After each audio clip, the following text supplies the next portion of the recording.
So, good morning, students.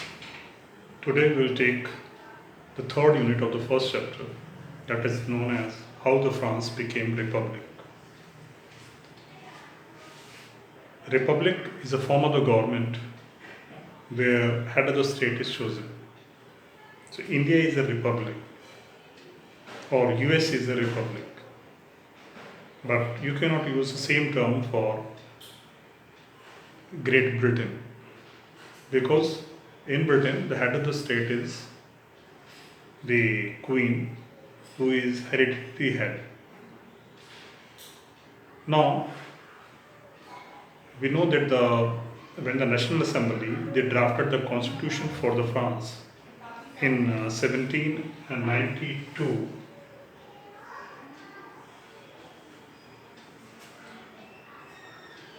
then the neighboring countries of the France, they were like Prussia, modern day Germany, or Austria-Hungary Empire, which is ruled by uh, Metternich. Metternich once said that when France sneezes, the rest of the Europe catches cold. It means that each and every event in the France is watched very closely by the Europeans and they follow it. So they felt that revolution which has been taken place in France will going to affect their own empires, Prussian Empire or the Austrian Empire. So they planned with Louis XVI that they're going to invade Paris and try to bring old system, will restore monarchy. Before they could attack the National Assembly in 1792, they declared war against Prussia and Austria. The third estate people they joined the army in large number.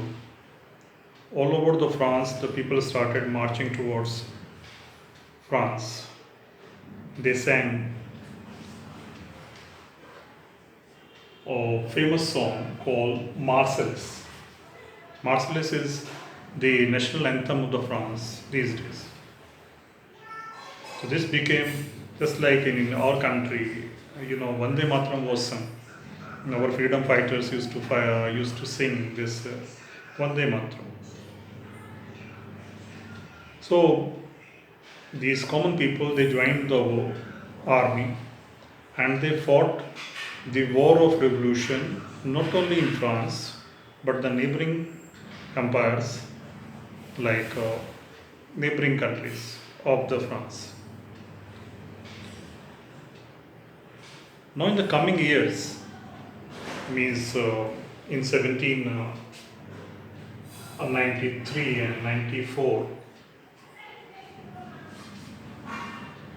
these years known as the year of reign of terror, means the period which the French people themselves want to forget. Means this period has seen lot of bloodshed, lot of killing. This is why French Revolution is also known as the bloodiest revolution in the world, because lot of blood was shed. Hundreds and hundreds of people belonging to the first state, second state. In many people of those who joined the army, common people, they also shed their blood. During that period, various clubs were formed. There were close to 60 clubs. And the most famous club, you can say a very most powerful club, political club, was of Jacobins. In these clubs, actually, the people used to think, sorry, that how the revolution will be spread and what will be their future plan. Their leader was Maximilian Robespierre, and the members of this club was less prosperous people of the third estate, like shopkeepers, small merchants, traders. They were the member of that, peasants. So this period of 1793, which is known as the Reign of Terror, in which the members of Jacobins, they killed various people, those who were considered enemies of the revolution. Who were enemies? The members of first estate, second estate, they were the enemies of the revolution.